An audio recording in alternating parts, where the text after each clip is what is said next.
La mudanza había sido más sencilla de lo esperado. 3 cajas de cartón, una maleta y mi laptop fueron suficientes para trasladar mi vida entera al apartamento que había heredado de mi tía Esperanza. El lugar olía a lavanda y a algo más que no podía identificar, algo anticuado y misterioso que parecía impregnado en las paredes de color crema. El apartamento era pequeño pero acogedor, una sala conectada con la cocina, un dormitorio y un baño. Las ventanas daban a un patio interior sombrío, y la luz natural era escasa incluso durante el día. Pero lo que más me llamó la atención fue el gato. Salem, así decía la plaquita de su collar, era un gato negro de tamaño considerable, con ojos amarillos que parecían evaluar cada uno de mis movimientos. No huyó cuando entré, como suelen hacer los gatos con extraños. Simplemente se quedó sentado en el sillón de la sala, observándome con una calma perturbadora. «Viene con el apartamento», me había dicho mi madre cuando me entregó las llaves. «Esperanza lo quería mucho. Será mejor que lo cuides». Durante los primeros días, Salem se comportó como cualquier gato normal. Dormía largas horas, comía con regularidad y ocasionalmente se acercaba para que lo acariciara. Era dócil durante el día, casi cariñoso, pero había algo en su mirada que me inquietaba, como si supiera secretos que yo desconocía. Cuando bajé al primer piso para presentarme con el síndico, la recepción fue más extraña de lo esperado. Don Carlos, un hombre mayor con bigote gris, me entregó un juego adicional de llaves y varios papeles, pero su actitud cambió cuando mencioné al gato. «Ah, Salem», murmuró, evitando mi mirada. «Esperanza me pidió que te dijera algo importante». Hizo una pausa larga, como si las palabras le causaran incomodidad. «Nunca duermas en la sala». «Disculpe, es mejor que duermas siempre en tu habitación». «Salem no. Bueno, él necesita su espacio en la sala durante la noche». Traté de obtener más detalles, pero don Carlos se volvió evasivo, murmurando algo sobre costumbres del gato, y se escabulló rápidamente. Sus palabras me desconcertaron, pero decidí no darles mucha importancia. Esa misma tarde, mientras revisaba los cajones de la cocina, encontré un sobre amarillento con mi nombre escrito en la caligrafía temblorosa de mi tía. Dentro había una nota breve. «Salem protege la casa, pero solo si duermes en el cuarto. Cuídalo bien, y él te cuidará a ti». La nota me dejó más confundido que antes. ¿Proteger la casa de qué? ¿Y por qué era tan importante donde durmiera? Durante mis primeras noches en el apartamento, respeté inadvertidamente la extraña regla. Me acostaba en la cama del dormitorio y Salem permanecía en la sala, pero comencé a notar comportamientos peculiares.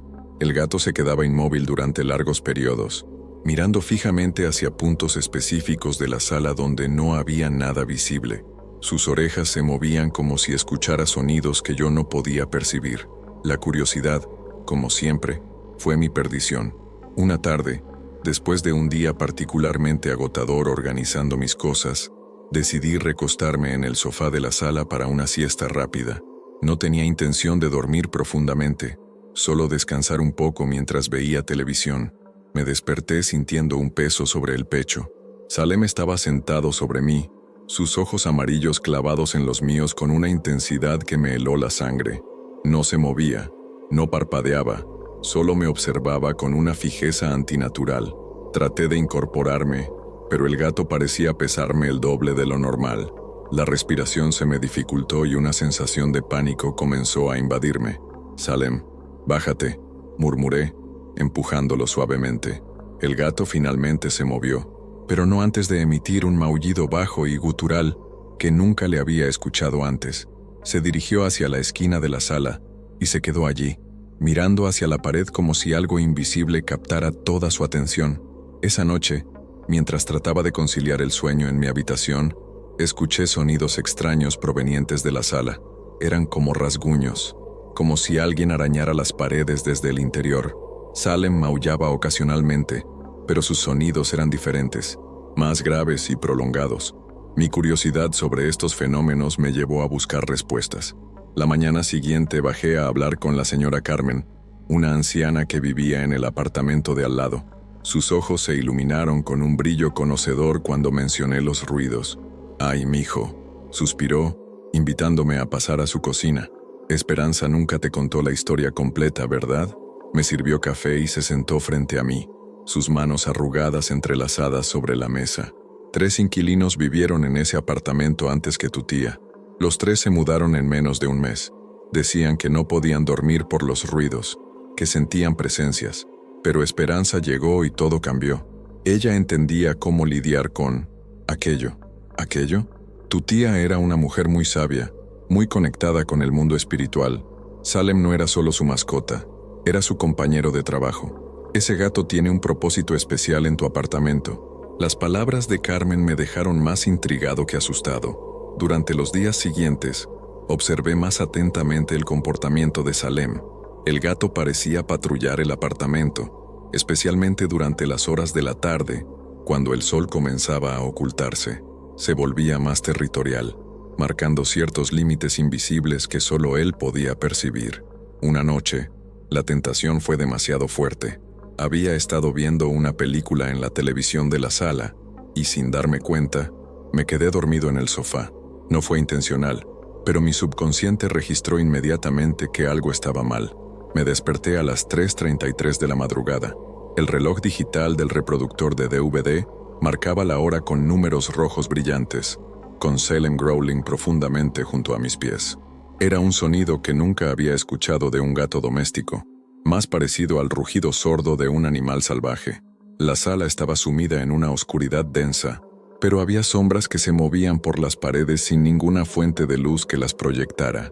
Eran formas alargadas y retorcidas que parecían deslizarse desde el techo hacia el suelo, como dedos gigantescos buscando algo. El sonido de pasos comenzó a resonar desde el dormitorio, pasos lentos y pesados que se dirigían hacia la sala. Salem se erizó completamente, su cola hinchada como un cepillo, y se colocó entre yo y el corredor que conducía al cuarto. Corrí hacia mi habitación, el corazón latiéndome con tanta fuerza que pensé que se me saldría del pecho. Salem me siguió, pero se quedó en el umbral de la puerta durante el resto de la noche, montando guardia. La experiencia me obsesionó durante días. Comencé a investigar la historia del edificio, buscando explicaciones racionales para lo que había experimentado. Lo que descubrí me dejó sin aliento. El edificio había sido construido en 1967 sobre los terrenos de un antiguo cementerio que databa del siglo XIX. Durante la construcción, se habían encontrado numerosos restos humanos que fueron trasladados a otro camposanto, pero algunos registros sugerían que el proceso había sido incompleto y apresurado. Más intrigante aún fue descubrir que mi tía había sido conocida en el barrio como una especie de curandera espiritual. Varios vecinos me contaron que la gente acudía a ella para limpiezas y protecciones contra energías negativas. Decidido a entender mejor la situación, comencé a buscar más pistas en el apartamento. Fue entonces cuando encontré el diario de mi tía, escondido detrás de una colección de libros sobre esoterismo en el estante del dormitorio. Las primeras páginas del diario describían rituales de protección, recetas para sahumerios y métodos para limpiar espacios de energías negativas. Pero conforme avanzaba en la lectura, el tono se volvía más urgente y específico. Salem es más que un gato, escribía mi tía. Es nuestro guardián contra ellos, las entidades que habitan en los espacios intermedios, entre nuestro mundo y el suyo. Este apartamento es un punto de encuentro, un lugar donde el velo es delgado. Salem mantiene el equilibrio. Una entrada fechada apenas 2 meses antes de su muerte me heló la sangre. Hoy ellos trataron de comunicarse a través de Salem. El gato resistió, pero la lucha lo dejó exhausto durante días. Debo encontrar a alguien que pueda continuar este trabajo cuando yo ya no esté. Durante las siguientes semanas, los fenómenos se intensificaron gradualmente. Los objetos comenzaron a moverse por sí solos, especialmente cuando me quedaba en la sala durante las tardes. Una taza de café se deslizaba lentamente por la mesa. Los cojines del sofá aparecían en el suelo por las mañanas, y las cortinas se mecían sin ninguna corriente de aire. Salem se volvía visiblemente más agitado conforme se acercaba la noche. Sus maullidos se volvieron más insistentes y desesperados, como si tratara de advertirme de algún peligro inminente. La temperatura de la sala bajaba notablemente después del atardecer, tanto que podía ver mi aliento en el aire. La sensación de ser observado se volvió constante. Incluso durante el día, cuando los fenómenos eran menos evidentes, Tenía la incómoda certeza de que ojos invisibles seguían cada uno de mis movimientos. Mi segundo gran error ocurrió 2 semanas después.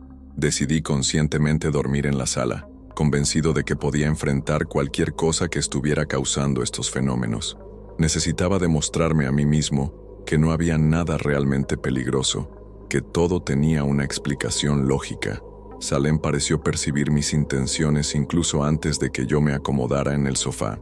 El gato se volvió frenético, arañando mis piernas, maullando con desesperación y tratando físicamente de arrastrarme hacia el dormitorio. Ignoré sus advertencias y me acurruqué bajo una manta en el sofá. Durante la noche, los susurros comenzaron. Eran voces débiles que parecían filtrarse a través de las paredes, conversaciones en un idioma que sonaba familiar, pero que no podía entender completamente. Las voces se volvían más claras conforme avanzaba la noche, y pude distinguir que eran múltiples. Hombres, mujeres, incluso niños. Desperté al amanecer con marcas extrañas en mis brazos, huellas de dedos que parecían haber sido presionadas en mi piel mientras dormía. No eran rasguños ni moretones, sino impresiones deliberadas, como si manos invisibles hubieran tocado y examinado mi cuerpo durante la noche. Salem estaba acurrucado en una esquina, temblando visiblemente. Sus ojos habían perdido parte de su brillo característico, y se movía con la fragilidad de un animal enfermo. Los días siguientes fueron un descenso al caos.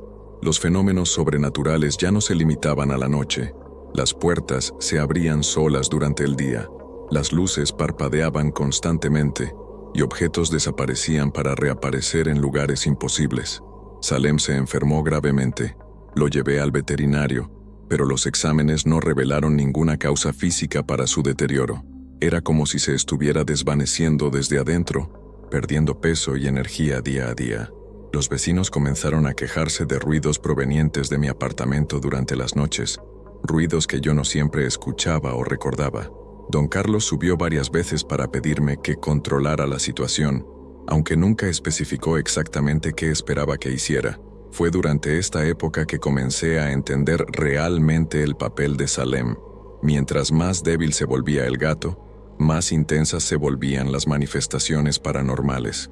Era como si Salem absorbiera o bloqueara estas energías, sacrificando su propia vitalidad para mantener un equilibrio precario. Una entrada del diario de mi tía lo confirmó. El gato carrega el fardo para proteger a los vivos. Cada noche lucha contra fuerzas que buscan cruzar el umbral. No es solo un animal de compañía, es un guerrero espiritual. La primera aparición directa ocurrió durante una tarde lluviosa. Estaba leyendo en la sala cuando una sombra humanoide se materializó al final del corredor. No era transparente como los fantasmas de las películas, sino más bien una ausencia de luz con forma definida, como si alguien hubiera recortado un pedazo de la realidad. La figura no se movió hacia mí, pero su presencia llenó todo el apartamento con una sensación de frío penetrante y una pesadez emocional aplastante. Salem, a pesar de su debilidad, se colocó entre la aparición y yo, erizando lo poco de pelaje que le quedaba con volumen. Mi tercer acto de desobediencia fue el más terrible. A pesar de todas las advertencias, a pesar del evidente deterioro de Salem, a pesar de los fenómenos cada vez más intensos, volví a dormir en la sala. No puedo explicar completamente por qué lo hice. Parte rebeldía, parte necesidad desesperada de enfrentar mis miedos, parte algo más oscuro que no quiero reconocer. Esta vez, Salem no tuvo fuerzas para intentar detenerme. Se escondió debajo de la mesa del comedor y se quedó allí, temblando, mientras yo me instalaba desafiantemente en el sofá. La actividad paranormal esa noche fue intensa y violenta. Los objetos no solo se movían, volaban por el aire con fuerza deliberada. Los platos se estrellaban contra las paredes. Los libros se abrían y sus páginas se arrancaban solas, llenando el aire de papel revoloteante. Las voces ya no eran susurros, eran gritos, súplicas, órdenes contradictorias que llegaban desde todas las direcciones. Y por primera vez, sentí el contacto físico directo, manos heladas que me tocaron la cara, los brazos, el pecho, manos que presionaron y jalaron, tratando de arrastrarme hacia algún lugar que no podía ver. Desperté en el hospital. Según los paramédicos, los vecinos habían llamado a la policía después de escuchar como si alguien estuviera destrozando el apartamento. Me encontraron inconsciente en el suelo de la sala, con Salem acurrucado sobre mi pecho, maullando débilmente. Los médicos no pudieron explicar mi condición. Mis signos vitales eran estables, pero tenía una fiebre persistente y una fatiga extrema que no respondía a ningún tratamiento. Pasé 3 días en observación antes de que me dieran de alta con un diagnóstico vago de agotamiento por estrés. Cuando regresé al apartamento, Salem había desaparecido. Durante 2 días, busqué al gato desesperadamente. Puse carteles en el edificio, pregunté a todos los vecinos, incluso contacté refugios de animales. La señora Carmen me ayudó en la búsqueda, pero había una tristeza resignada en sus ojos que me sugería que sabía algo que no me estaba diciendo. Sin Salem, el apartamento se volvió un lugar completamente diferente. Las manifestaciones paranormales no solo continuaron, se intensificaron y se extendieron a las horas de luz. Veía sombras moverse durante el día, escuchaba pasos a plena luz del sol, y varios vecinos reportaron haber visto personas en mi apartamento cuando yo no estaba en casa. Fue durante esta época que encontré más páginas del diario de mi tía, páginas que habían estado pegadas entre sí y que logré separar cuidadosamente. La historia real era mucho más perturbadora de lo que había imaginado. En 1973, apenas 6 años después de la construcción del edificio, una familia completa había muerto en mi apartamento. Carlos Mendoza, su esposa María y sus 2 hijos pequeños habían fallecido durante la noche por causas que nunca fueron completamente esclarecidas. El reporte oficial mencionaba una fuga de gas, pero los testimonios de los vecinos de la época describían fenómenos inexplicables en los días previos a la tragedia. Ellos no encontraron descanso, escribía mi tía. Sus espíritus permanecieron atados a este lugar, y con el tiempo, su dolor se transformó en algo más oscuro. Ya no buscan paz, buscan intercambio. Quieren tomar el lugar de los vivos, poseer cuerpos que les permitan experimentar de nuevo la vida física. La entrada más escalofriante del diario describía el proceso. Ellos necesitan que alguien duerma en la sala, en el mismo espacio donde murieron, para completar el ritual de intercambio. Cada noche que alguien pasa allí, se debilita la barrera entre su mundo y el nuestro. Después de cierto número de noches, la posesión se vuelve posible. Salem regresó en la madrugada del 5.º día, apareciendo en la puerta del apartamento como si nunca se hubiera ido. Pero el gato que regresó era diferente. Estaba herido, tenía pequeñas cicatrices en el pelaje y cojeaba ligeramente, pero también había algo cambiado en sus ojos. La inteligencia siempre presente se había intensificado, como si hubiera adquirido nuevos conocimientos durante su ausencia. Su comportamiento también era diferente. Se había vuelto más protector y agresivo, especialmente hacia las esquinas y espacios donde las manifestaciones eran más frecuentes. Pero lo más perturbador era que a veces parecía actuar como si no fuera completamente él mismo. Las manifestaciones paranormales disminuyeron temporariamente con el regreso de Salem, pero pude sentir que el equilibrio que había mantenido mi tía durante tantos años se había roto irremediablemente.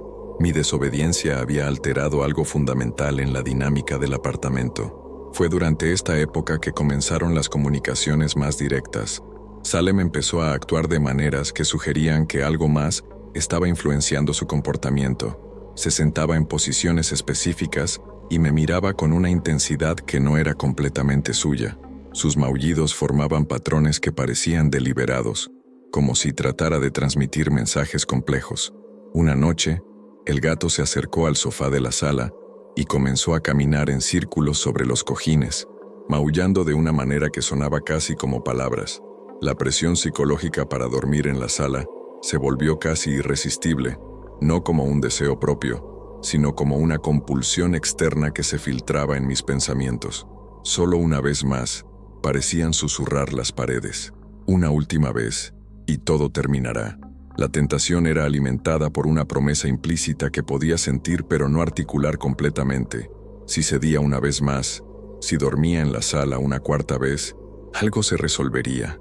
El sufrimiento de Salem terminaría, el caos paranormal cesaría, y encontraríamos una paz definitiva. La 4ª noche fue la culminación de todo. Sabía que no debía hacerlo. Sabía que cada vez que había dormido en la sala, las consecuencias habían sido más graves. Pero la presión psicológica era insoportable, y una parte de mí, una parte que ahora sospecho que no era completamente mía, argumentaba que era la única manera de terminar con todo. Me acosté en el sofá con Salem a mis pies. Esta vez el gato no trató de detenerme. En cambio, se quedó allí, pero pude sentir que estaba preparándose para algún tipo de batalla. Lo que ocurrió esa noche fue una guerra literal entre fuerzas invisibles. Salem luchó físicamente contra cosas que yo no podía ver completamente. Volaba por el aire como si manos invisibles lo levantaran y lo arrojaran. Se arqueaba y bufaba contra adversarios que solo él podía percibir completamente, sus garras rasguñando el aire con una precisión que sugería que estaba conectando con algo sólido. Pero por primera vez, pude ver parcialmente a los oponentes de Salem. La familia Mendoza se materializó gradualmente en la sala, no como fantasmas translúcidos, sino como presencias densas y desesperadas. Carlos era un hombre de mediana edad con ojos que ardían con una necesidad insaciable. María tenía el cabello largo y despeinado, y sus manos se extendían hacia mí con una urgencia que atravesaba décadas de muerte. Los niños eran los más perturbadores. Sus rostros contenían una inocencia corrompida por años de existencia espectral. «Déjanos tener tu cuerpo». Sus voces se unieron en una súplica que resonaba directamente en mi mente. «Libera al gato. Nosotros solo queremos vivir de nuevo». El ofrecimiento era seductor en su simplicidad. Yo moriría, pero Salem sería liberado de su carga. Los espíritus encontrarían descanso en la posesión de mi forma física. El apartamento volvería a ser normal, pero mientras consideraba esta opción, mi mirada se cruzó con la de Salem. El gato me observaba con una mezcla de exhaustos y determinación que me partió el corazón. Durante todos estos meses, él había luchado por protegerme. Había sacrificado su salud y bienestar para mantener a raya a estas entidades. En ese momento de claridad, recordé las últimas páginas del diario de mi tía que había leído esa misma tarde. Describían un ritual alternativo, una manera de reforzar las protecciones en lugar de rendirse ante las fuerzas oscuras. «El nuevo guardián debe hacer un sacrificio», escribía mi tía, «no de muerte, sino de libertad. Debe aceptar voluntariamente convertirse en el protector permanente del espacio, vinculando su vida a la barrera que mantiene a ellos en su lugar». La decisión que tomé esa noche cambió mi vida para siempre. En lugar de entregarme a los espíritus de la familia Mendoza, seguí las instrucciones del diario de mi tía. Tomé la sal marina que había comprado semanas antes. Tracé círculos de protección siguiendo patrones específicos. Encendí velas en colores particulares y pronuncié palabras en un idioma que no entendía completamente pero que se sentía verdadero en mi lengua. Lo más importante fue la declaración que hice, dirigiéndome tanto a Salem como a las entidades que nos acechaban. «Acepto ser el nuevo guardián de este lugar. Acepto la responsabilidad de mantener el equilibrio. Acepto las restricciones que esto conlleva». El ritual funcionó, pero no sin costo. Salem se recuperó gradualmente durante las semanas siguientes. Su pelaje volvió a crecer espeso y brillante. Sus ojos recuperaron su brillo dorado característico y su comportamiento se volvió más relajado. Pero ambos quedamos vinculados al apartamento de maneras que solo gradualmente comencé a entender. No puedo salir del edificio después del anochecer. Si lo intento, una fatiga aplastante me obliga a regresar antes de llegar a la calle. Salem tampoco puede alejarse más de unos pocos metros de la puerta del apartamento. Estamos unidos a este lugar, socios en una vigilancia eterna. Las manifestaciones paranormales no desaparecieron completamente, pero cambiaron su naturaleza. En lugar de ser caóticas y amenazantes, se volvieron más domesticadas. Ocasionalmente veo sombras moviéndose por el apartamento, pero ahora las reconozco como parte del paisaje, como habitantes que hemos aprendido a coexistir pacíficamente. La nueva regla que establecí es simple y no negociable. Otros nunca deben dormir en la sala. He explicado esto a los pocos visitantes que recibo, siempre de manera casual para no alarmarlos. Es el espacio de Salem, les digo. El gato se pone muy territorial si alguien invade su área de descanso. La mayoría de la gente acepta esta explicación sin cuestionarla. Ahora, Mientras escribo estas instrucciones para quien sea que herede este apartamento después de mí, Salem está acurrucado sobre mis pies, ronroneando suavemente. Es un sonido reconfortante que se ha vuelto la banda sonora constante de mi nueva vida. A quien lea esto, Salem es más que un gato. Es tu compañero en una responsabilidad que trasciende lo mundano. Cuídalo, respeta las reglas que hemos establecido, y ambos podrán vivir en relativa paz con las fuerzas que habitan en los espacios entre mundos. Nunca duermas en la sala con el gato. Esta no es una sugerencia. Es la diferencia entre mantener el equilibrio y desatar algo que ninguno de nosotros puede controlar. El apartamento está en paz ahora, pero es una paz que requiere de guardianes constantes. Salem y yo hemos aceptado este papel, y algún día, alguien más deberá tomar nuestro lugar. Por ahora, somos suficientes. Las sombras permanecen en sus esquinas asignadas. Los susurros se han vuelto apenas murmullos ocasionales. Y Salem, mi compañero en esta extraña existencia, continúa montando guardia con la sabiduría de alguien que entiende secretos que los humanos apenas podemos imaginar. La historia continúa, pero por ahora, tenemos un final que todos podemos vivir, literalmente. Epílogo. El nuevo guardián. 5 años después, el Dr. Martínez cerró el expediente médico con un suspiro que revelaba años de frustración profesional. Otro caso sin explicación lógica. Otro paciente que describía fenómenos que desafiaban toda racionalidad científica. El hombre frente a él, delgado, pálido, con ojeras profundas que sugerían noches sin dormir, le recordaba a otros casos similares que había documentado a lo largo de su carrera. «Dígame otra vez cuándo comenzaron los síntomas», murmuró el doctor, ajustando sus anteojos mientras revisaba las notas. El paciente, que se había identificado como Miguel Herrera, se removió incómodamente en la silla. Sus manos temblaban ligeramente mientras se aferraba a una transportadora de gato que descansaba en su regazo. «Hace exactamente 5 años, doctor. Al principio pensé que era estrés por la mudanza, pero luego, su voz se desvaneció, como si las palabras fueran demasiado pesadas para pronunciarlas. ¿Y el animal?». Miguel dirigió la mirada hacia la transportadora, donde un gato negro con ojos amarillos observaba al doctor con una intensidad perturbadora. «Salem es especial. No puedo separarme de él. Literalmente no puedo. Si me alejo más de 100 metros del apartamento, comienzo a sentir como si me estuviera muriendo». El doctor Martínez había escuchado historias similares antes, siempre relacionadas con el mismo edificio en el centro de la ciudad. 3 casos en los últimos 10 años, todos con síntomas idénticos: agorafobia severa, insomnio crónico, episodios de disociación y siempre, invariablemente, un gato negro como único compañero.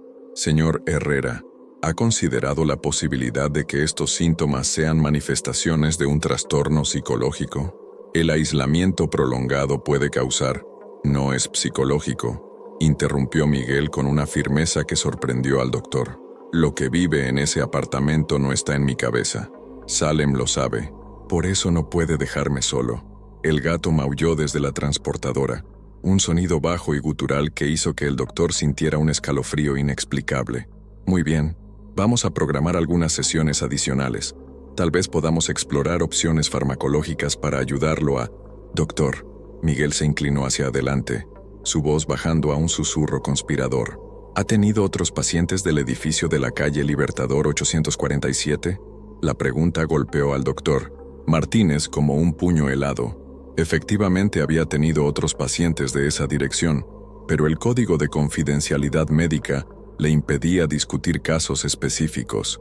«No puedo comentar sobre otros pacientes, señor Herrera». «Ya veo». Miguel se recostó en la silla, una sonrisa amarga cruzando su rostro. «Entonces déjeme adivinar. Una mujer mayor, probablemente en sus 60, que hablaba constantemente sobre protecciones espirituales y rituales de limpieza. Y antes que ella, un hombre joven, tal vez en sus 20s, que probablemente terminó internado en el pabellón psiquiátrico después de una crisis nerviosa». El doctor no pudo ocultar su sorpresa. Los detalles eran demasiado precisos para ser coincidencia. «¿Cómo sabe usted?» «Porque todos fuimos guardianes del mismo apartamento, doctor. Todos cargamos con la misma responsabilidad. Y todos, eventualmente, Nos quebramos bajo el peso. Salem maulló nuevamente, más fuerte esta vez, como si estuviera añadiendo su propia confirmación al testimonio de Miguel. Lo que me preocupa, continuó Miguel, es que Salem está envejeciendo. Tiene al menos 15 años, posiblemente más. Los gatos de su edad normalmente no tienen la energía para hacer lo que él hace todas las noches. ¿Y qué hace exactamente? Miguel miró directamente a los ojos del doctor, y este último pudo ver en ellos una fatiga que trascendía lo físico. Lucha, doctor, todas las noches. Desde las 3:33 hasta el amanecer, Salem lucha contra cosas que ningún ser vivo debería enfrentar. Y cada noche que pasa, la batalla se vuelve un poco más difícil para él. Esa misma noche, el doctor Martínez no pudo conciliar el sueño. Las palabras de Miguel resonaban en su mente con una persistencia molesta. Había algo en la manera que el hombre había hablado, no con la desesperación histérica típica de los pacientes con trastornos psicóticos, sino con la resignación tranquila de alguien que había aceptado una verdad terrible. A las 2:30 de la madrugada, el doctor tomó una decisión que cambiaría su perspectiva sobre la realidad para siempre. Se vistió, tomó las llaves de su automóvil y condujo hasta la calle Libertador 847. El edificio se alzaba contra el cielo nocturno como una cicatriz en la oscuridad.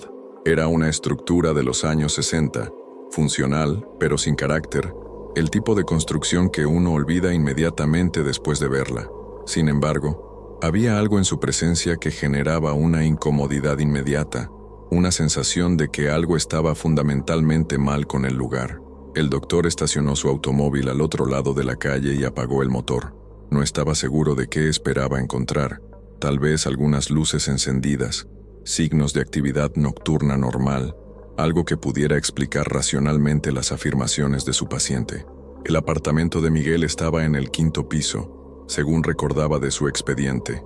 Las ventanas de esa unidad estaban iluminadas con una luz tenue y parpadeante, como si las bombillas estuvieran defectuosas o recibieran un suministro eléctrico irregular.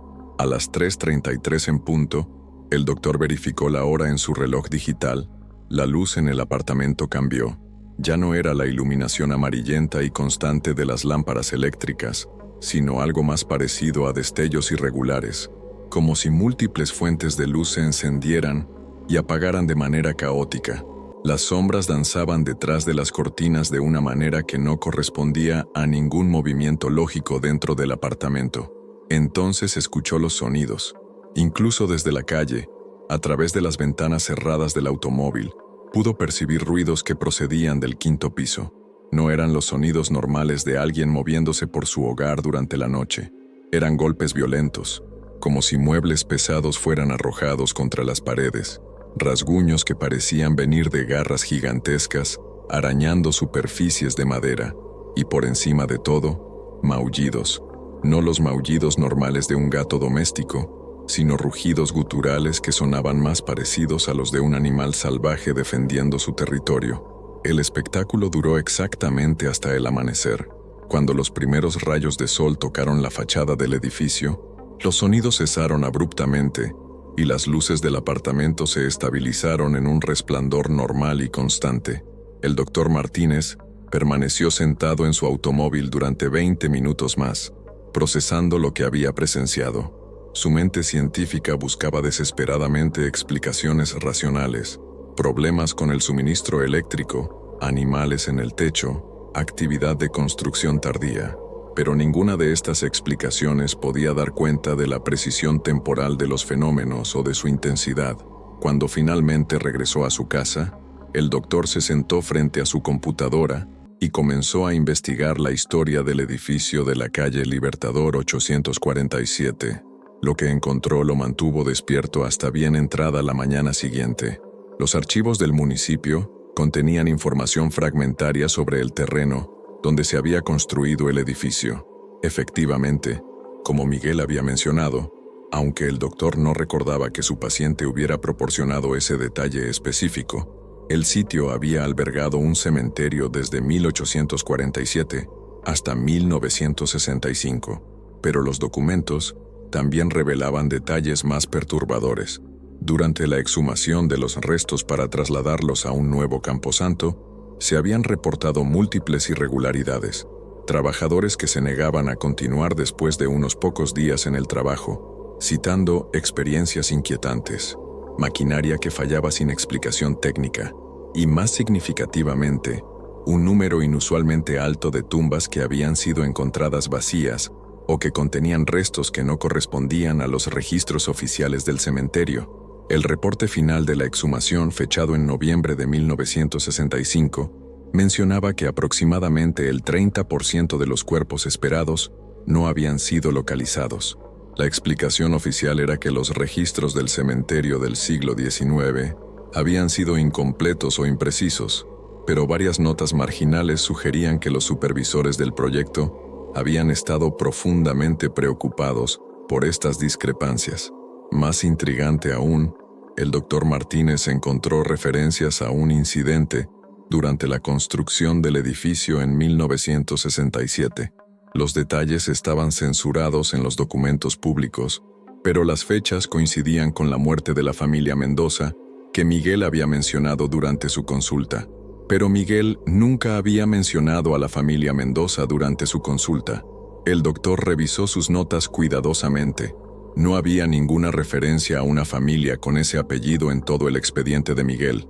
Sin embargo, tenía un recuerdo claro de que su paciente había hablado sobre una familia que había muerto en el apartamento en 1973, o tal vez había sido 1967, o tal vez el doctor estaba confundiendo los detalles de diferentes consultas. Cada vez que trataba de recordar exactamente qué había dicho Miguel sobre la historia del apartamento, los detalles parecían cambiar sutilmente en su memoria, como si alguien estuviera reescribiendo constantemente sus recuerdos. Esta experiencia de confusión de la memoria se intensificó durante los días siguientes. El doctor se encontró obsesionado con el caso de Miguel, pero cada vez que trataba de revisar sus notas o recordar detalles específicos de su conversación, se enfrentaba con inconsistencias desconcertantes. Sus notas mencionaban que Miguel había llevado un gato a la consulta, pero no recordaba haber visto ningún animal. Sus notas describían al paciente como pálido y demacrado, pero su memoria lo recordaba como una persona de apariencia completamente normal. Más perturbador aún, cuando intentó programar una cita de seguimiento para Miguel, descubrió que no existía ningún registro de un paciente con ese nombre en sus archivos. Según su sistema de gestión de pacientes, la cita del día anterior había sido cancelada por no presentarse y no había expediente médico correspondiente a Miguel Herrera. Sin embargo, tenía 5 páginas de notas escritas a mano sobre su consulta con él. La obsesión del Dr. Martínez con el edificio de la calle Libertador 847 se intensificó durante las semanas siguientes. Comenzó a conducir hasta allí regularmente durante las noches, estacionando su automóvil en el mismo lugar y observando el 5º piso entre las 3:33 y el amanecer. Los fenómenos que había presenciado la primera noche no se repitieron con la misma intensidad, pero había actividad constante, sombras que se movían detrás de las cortinas sin correspondencia con ninguna fuente de luz lógica, ocasionales destellos de luz que no parecían provenir de ninguna lámpara eléctrica, y siempre los sonidos, rasguños, golpes y maullidos que podían escucharse incluso desde la calle. Durante una de estas vigilias nocturnas, se encontró con la señora Carmen, una anciana que vivía en el edificio y que salía a caminar temprano cada mañana. ¿Es usted pariente del joven del 5º piso?, le preguntó ella, notando que había estacionado en el mismo lugar durante varias noches consecutivas. «Soy su médico», respondió el doctor, lo cual era técnicamente cierto, aunque ya no tenía manera de contactar a Miguel. «Ah, qué bueno que alguien se preocupe por él. El pobre muchacho está muy solo allá arriba, solo él y su gato. ¿Ha notado algo inusual en su apartamento?» La señora Carmen sonrió con una expresión que el doctor no pudo interpretar completamente. «Mijo, he vivido en este edificio durante 30 años. He visto a 3 personas diferentes vivir en ese apartamento, y todos han sido muy especiales. Tienen una responsabilidad muy importante, ¿sabe usted? ¿Qué tipo de responsabilidad? Mantener la paz. Asegurarse de que los que descansan aquí abajo continúen descansando». Las palabras de la anciana enviaron un escalofrío por la espalda del doctor. «¿Qué quiere decir con los que descansan aquí abajo? Doctor, ¿usted cree en los espíritus?». Era una pregunta que el doctor Martínez había evitado considerar seriamente durante toda su carrera médica.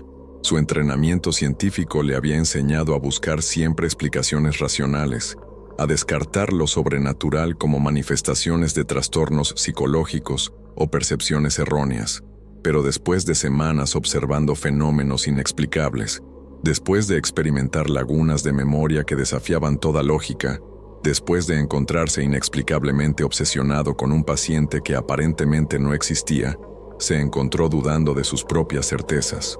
«No estoy seguro», respondió honestamente. «Es mejor así. La certeza puede ser peligrosa en un lugar como este». La señora Carmen continuó su caminata matinal, dejando al doctor con más preguntas que respuestas. El deterioro de Salem se aceleró dramáticamente durante el invierno. El doctor Martínez había comenzado a recibir llamadas extrañas durante las noches. Nunca identificador de llamada, nunca una voz al otro lado de la línea, solo el sonido de maullidos desesperados que se cortaban abruptamente después de unos pocos segundos. Una noche, después de recibir 3 de estas llamadas consecutivas, decidió regresar al edificio fuera de su horario habitual de observación. Encontró a Miguel esperándolo en el vestíbulo. Su paciente, si es que realmente era su paciente, lucía peor de lo que recordaba. Su cabello había encanecido casi completamente, su rostro estaba demacrado hasta el punto de parecer cadavérico, y sus manos temblaban constantemente como si tuviera Parkinson en etapa avanzada. «Sabía que vendría», murmuró Miguel, su voz apenas audible. «Salem me dijo que usted regresaría». «¿Miguel?» Pensé que... Mis registros indicaban que... Sus registros mienten, doctor. O tal vez sus registros dicen la verdad y nosotros somos la mentira. Ya no estoy seguro de la diferencia. Miguel llevaba la misma transportadora de gato que el doctor recordaba de su consulta, pero ahora estaba claro que algo estaba terriblemente mal con el animal en su interior. Los maullidos que salían de la transportadora eran débiles y espaciados, como los de un animal moribundo. «¿Qué le pasa a Salem?» «Se está muriendo, doctor. Después de años de luchar contra ellos, finalmente está perdiendo la batalla. Y cuando él muera...» Miguel no completó la frase, pero no necesitaba hacerlo. El doctor pudo sentir la implicación en el aire frío del vestíbulo. «¿Qué necesita de mí? Alguien tiene que tomar su lugar». Las palabras golpearon al doctor Martínez como una revelación terrible que había estado evitando reconocer. Durante semanas, había sentido una atracción inexplicable hacia el edificio, una compulsión de regresar noche tras noche. Había asumido que era curiosidad profesional, pero ahora se daba cuenta de que había algo más profundo e insidioso en juego. «No entiendo». «Sí entiende, doctor. Por eso ha estado viniendo aquí. Por eso no puede dejar de pensar en este lugar. Ellos lo han estado llamando, preparándolo para cuando Salem ya no pueda continuar». La transportadora se agitó y Salem maulló débilmente desde su interior. Era un sonido que partía el corazón, la voz de un guerrero cansado que había luchado más allá de sus fuerzas. ¿Qué pasaría si simplemente nos vamos? ¿Si abandono el apartamento y dejo que Salem muera en paz en otro lugar? Miguel sonrió, pero era una sonrisa llena de tristeza. «¿Cree que no lo hemos intentado, doctor? ¿Cree que ninguno de los guardianes anteriores consideró esa opción? ¿Y qué pasó cuando lo intentaron? Los que intentaron huir murieron durante la noche, y Salem tuvo que enfrentar solo a una horda de espíritus liberados. Cada vez que un guardián abandona su puesto, la barrera se debilita permanentemente. Ahora hay cientos de ellos esperando del otro lado, doctor. Cientos de muertos que nunca encontraron descanso». El doctor pudo sentir la verdad de estas palabras en su médula ósea. Había algo en el aire del edificio, una tensión acumulada durante décadas, que sugería la presencia de fuerzas apenas contenidas. ¿Qué necesito hacer? Primero, necesita entender completamente contra qué estará luchando. Miguel abrió la transportadora y sacó a Salem cuidadosamente. El gato que había parecido robusto e intimidante durante la consulta, ahora era claramente un animal anciano al borde de la muerte. Su pelaje había perdido brillo, sus ojos amarillos estaban nublados, y se movía con la fragilidad de alguien que había agotado todas sus reservas de energía. Pero cuando Salem miró al doctor, había una inteligencia en esos ojos cansados que trascendía lo felino. Era la mirada de un ser que había visto cosas que ningún animal debería presenciar, que había luchado batallas que ningún mortal debería enfrentar. «Tóquelo», murmuró Miguel. El doctor extendió su mano tentativamente y acarició la cabeza de Salem. Inmediatamente su mente se llenó de imágenes que no pertenecían a su propia experiencia. Vio el cementerio original tal como había existido en el siglo XIX, hileras interminables de tumbas marcadas con cruces simples, familias enteras enterradas durante epidemias de cólera y fiebre amarilla, muertos que habían sido sepultados con tanto dolor y desesperación que sus espíritus nunca habían encontrado paz. Vio la exhumación de 1965, trabajadores aterrorizados que se negaban a continuar después de encontrar tumbas vacías que olían a corrupción reciente, maquinaria que fallaba cada vez que se acercaba a ciertas secciones del cementerio, supervisores que desaparecían durante turnos nocturnos solo para ser encontrados al amanecer, hablando idiomas que no conocían.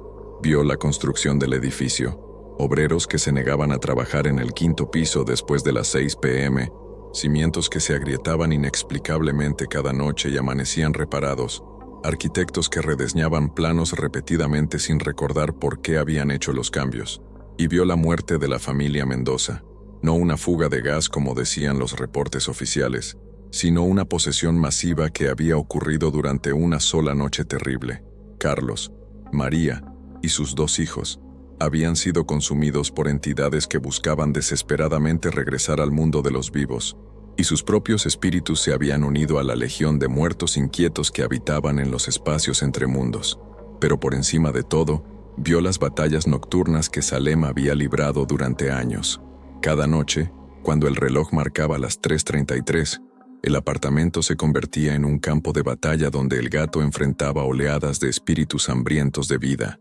Los veía como realmente eran, formas retorcidas de dolor y necesidad, caras distorsionadas por décadas de existencia espectral, manos que se estiraban desde la oscuridad, buscando cualquier forma de contacto con el mundo físico, y vio lo que ocurriría si Salem fallaba en su vigilancia. Los espíritus se derramarían desde el apartamento hacia el resto del edificio, luego hacia el barrio, luego hacia la ciudad entera. Una plaga de posesiones que se extendería como ondas en un estanque, convirtiendo a los vivos en recipientes para los muertos desesperados.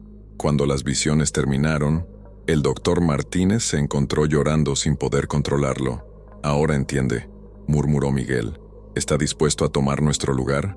La transición ocurrió durante una noche de luna nueva en marzo. El doctor Martínez había pasado las semanas anteriores arreglando sus asuntos. Cerró su práctica médica, vendió sus propiedades, liquidó sus inversiones. A sus colegas y amigos les dijo que se retiraba temprano debido a problemas de salud. Era técnicamente verdadero. Su salud mental nunca se recuperaría completamente de lo que había experimentado. Miguel le enseñó los rituales necesarios, las palabras de poder que había que pronunciar cada noche, los símbolos de protección que debían renovarse semanalmente. Pero la lección más importante era simple: nunca, bajo ninguna circunstancia, permitir que alguien más durmiera en la sala. Es la única regla que realmente importa, le explicó Miguel mientras revisaban juntos el apartamento una última vez. Mientras esa habitación permanezca inviolada, Salem, y luego su sucesor, podrán mantener la barrera, pero si alguien duerme allí, si alguien ofrece su vida inconscientemente como puente. Lo entiendo. Salem había empeorado considerablemente durante las últimas semanas. Ya no podía caminar sin ayuda, y sus maullidos se habían reducido a gemidos apenas audibles, pero sus ojos seguían siendo alerta, y el doctor pudo sentir que el animal estaba esperando algo específico antes de permitirse descansar finalmente. Esa noche, cuando el reloj marcó las 3:33, Salem libró su batalla final. Fue la confrontación más intensa que el doctor había presenciado. Las sombras se materializaron en formas casi sólidas, llenando el apartamento con una presencia tan densa que el aire mismo se volvió difícil de respirar. Los espíritus de la familia Mendoza aparecieron con mayor claridad que nunca, acompañados por docenas de otros muertos cuyas caras estaban distorsionadas por años de existencia espectral. Salem se alzó de su lecho de muerte con una energía que parecía imposible para su condición física. Por una última vez, luchó con la ferocidad de sus años jóvenes. enfrentando a cada entidad que trataba de cruzar la barrera entre mundos. Pero el doctor podía ver que era una batalla perdida desde el principio. Salem estaba usando sus últimas reservas de vida, quemando lo que quedaba de su esencia para comprar un poco más de tiempo. Cuando la primera luz del amanecer tocó las ventanas del apartamento, Salem colapsó en los brazos del doctor Martínez.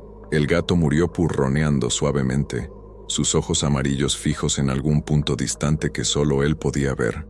En sus últimos momentos, el doctor sintió una transferencia de conocimiento y propósito que lo cambió fundamentalmente a nivel celular. Ahora, él era el guardián. Miguel desapareció esa misma mañana.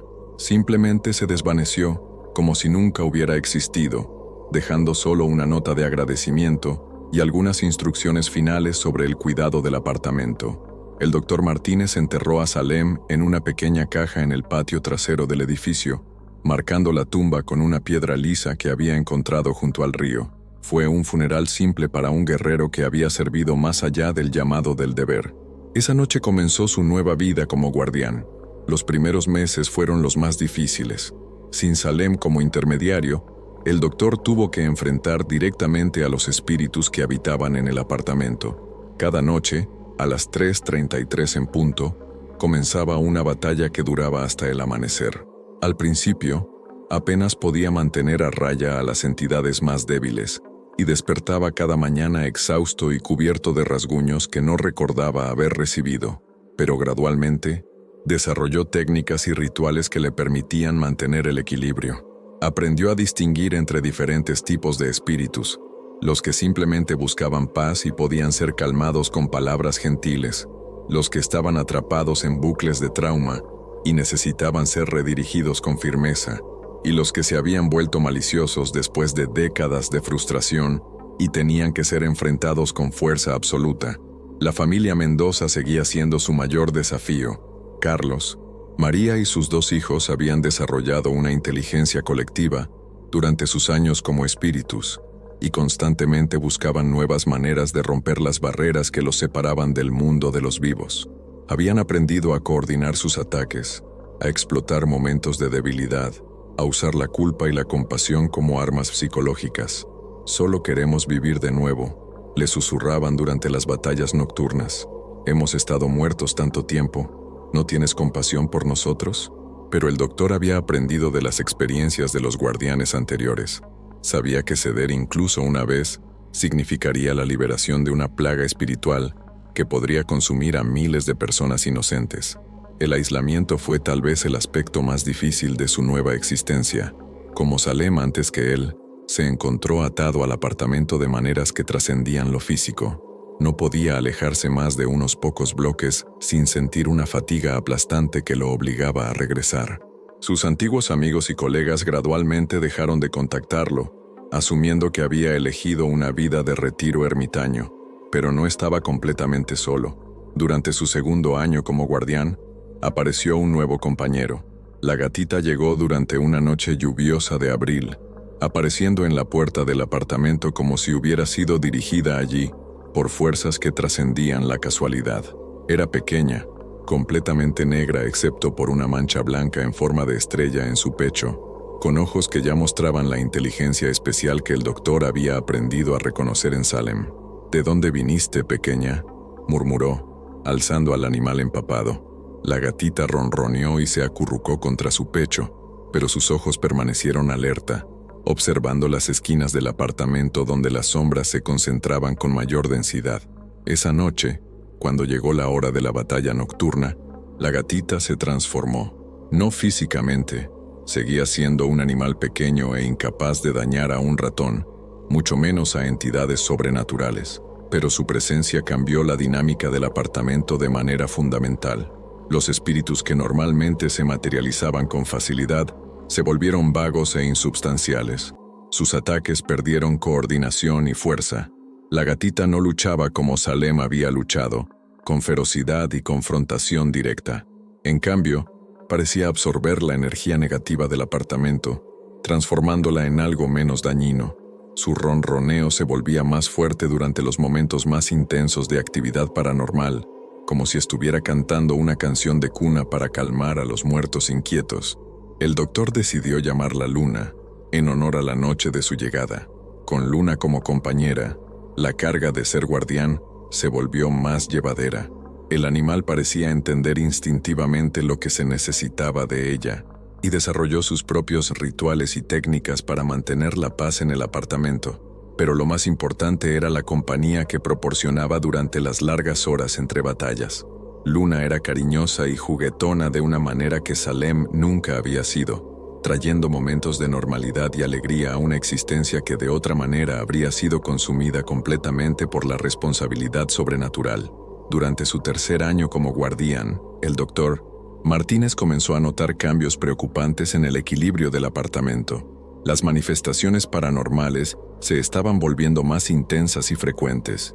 Los espíritus ya no se limitaban a aparecer durante las horas designadas entre las 3:33 y el amanecer. Ahora había actividad esporádica durante todo el día. Objetos se movían sin explicación, las temperaturas fluctuaban dramáticamente y ocasionalmente podía ver sombras moviéndose por su visión periférica incluso bajo luz solar directa. Luna también había comenzado a mostrar signos de estrés. Su pelaje había perdido parte de su brillo y a veces la encontraba sentada inmóvil durante horas, mirando fijamente puntos específicos del apartamento con una intensidad que sugería que estaba viendo cosas que él no podía percibir completamente. Fue durante este periodo que el doctor comenzó a llevar un diario detallado de sus experiencias, siguiendo el ejemplo de su tía Esperanza. Esperaba que documentar los patrones de actividad paranormal le ayudaría a entender mejor qué estaba causando la escalada. Lo que descubrió lo llenó de una dread profunda y creciente. Los espíritus no solo se estaban volviendo más activos, se estaban organizando. Durante décadas, las entidades que habitaban el apartamento habían operado principalmente como individuos desesperados, buscando oportunidades para cruzar al mundo de los vivos, pero ahora estaban desarrollando tácticas coordinadas, atacando en oleadas sincronizadas, y lo más perturbador de todo, parecían estar comunicándose entre sí de maneras cada vez más sofisticadas. La familia Mendoza había emergido como líderes de esta nueva organización espiritual. Carlos había desarrollado la capacidad de manifestarse durante periodos más largos y con mayor solidez física. María podía influenciar los sueños del doctor, llenándolos con visiones de su vida anterior y súplicas de liberación. Los niños habían aprendido a manipular las emociones, proyectando sentimientos de culpa y compasión que hacían cada vez más difícil mantener las barreras necesarias. Pero la táctica más insidiosa era su nueva capacidad para influenciar a personas fuera del apartamento. El doctor comenzó a notar que los vecinos del edificio actuaban de manera extraña. La señora Carmen, que siempre había sido una fuente de apoyo y entendimiento, comenzó a hacer preguntas incómodas sobre por qué él nunca salía del apartamento durante las noches. Don Carlos, el síndico, empezó a quejarse de ruidos excesivos y amenazó con iniciar procedimientos de desalojo. Más preocupante aún, comenzaron a aparecer visitantes no invitados. El primer incidente ocurrió un martes por la tarde, cuando un joven se presentó en la puerta del apartamento, afirmando ser un estudiante de antropología interesado en las tradiciones espirituales del edificio. ¿Cómo supo de este lugar?, preguntó el doctor manteniendo la puerta cerrada con cadena. «Oh, escuché sobre usted a través de algunos contactos en la universidad. Dicen que tiene una comprensión única de fenómenos inusuales». Había algo en la manera que el joven hablaba que hizo que Luna se erizara inmediatamente. La gatita se había escondido debajo del sofá y emitía un ronroneo bajo y continuo que el doctor había aprendido a asociar con peligro inminente. «No recibo visitas, lo siento. Por favor, doctor, solo necesito algunas horas para documentar sus experiencias. Podría beneficiar a muchas personas que están pasando por situaciones similares». El joven insistió durante 20 minutos, usando una combinación de súplicas académicas y apelaciones emocionales que se volvían cada vez más desesperadas. Finalmente se fue, pero no antes de mencionar que estaría de vuelta con un enfoque diferente. Esa noche, durante la batalla nocturna habitual, el doctor se dio cuenta de que los espíritus estaban actuando de manera diferente. En lugar de atacar directamente, parecían estar observando, estudiando sus técnicas de defensa con una inteligencia calculadora que no había mostrado anteriormente. «Están aprendiendo», murmuró a Luna, quien respondió con un maullido de confirmación preocupada. Los visitantes se volvieron más frecuentes durante las semanas siguientes. Estudiantes que afirmaban estar investigando fenómenos paranormales, periodistas que habían escuchado rumores interesantes sobre el edificio, incluso supuestos médiums que insistían en que podían ayudar a las almas perdidas a encontrar paz. Cada visita seguía el mismo patrón. El visitante mostraba un conocimiento específico sobre la situación del apartamento que no deberían haber tenido. Insistían en obtener acceso al interior, y cuando se les negaba, se volvían increíblemente persistentes de maneras que sugerían que no estaban actuando completamente por voluntad propia. El doctor se dio cuenta de que los espíritus habían desarrollado la capacidad de influenciar a personas sensibles fuera del apartamento, usándolas como agentes para tratar de encontrar nuevas maneras de romper las barreras protectoras. La situación llegó a un punto crítico cuando apareció una mujer que afirmaba ser una pariente lejana de su tía Esperanza. Elena Vázquez tenía aproximadamente 50 años, cabello gris recogido en un moño elegante y vestía ropas que sugerían una posición económica cómoda. Se presentó con documentos que aparentemente probaban su relación familiar con Esperanza, junto con afirmaciones de que había heredado ciertos conocimientos tradicionales que podrían ser útiles para mantener el equilibrio del apartamento. Mi abuela era hermana de Esperanza, explicó a través de la puerta encadenada. Antes de morir, me contó sobre la responsabilidad especial que nuestra familia tiene con este lugar. A diferencia de los visitantes anteriores, Elena no insistía en entrar al apartamento. En cambio, ofrecía consejos prácticos y información histórica que demostraba un conocimiento genuino sobre la situación. Los espíritus se están volviendo más organizados porque han tenido décadas para estudiar las técnicas de los guardianes anteriores, explicó. Cada generación de protectores ha usado métodos similares, y ellos han aprendido a adaptarse y encontrar debilidades. ¿Qué sugiere que haga? Necesita cambiar el enfoque fundamental. En lugar de simplemente contener a los espíritus, necesita encontrar una manera de ayudarlos a encontrar verdadero descanso. La propuesta era intrigante, pero el doctor había aprendido a ser extremadamente cauteloso con cualquier sugerencia que implicara alterar las técnicas establecidas de protección. ¿Y cómo propone que haga eso? Hay rituales más antiguos, anteriores a las técnicas que Esperanza desarrolló, métodos que se enfocan en la curación espiritual en lugar de la contención.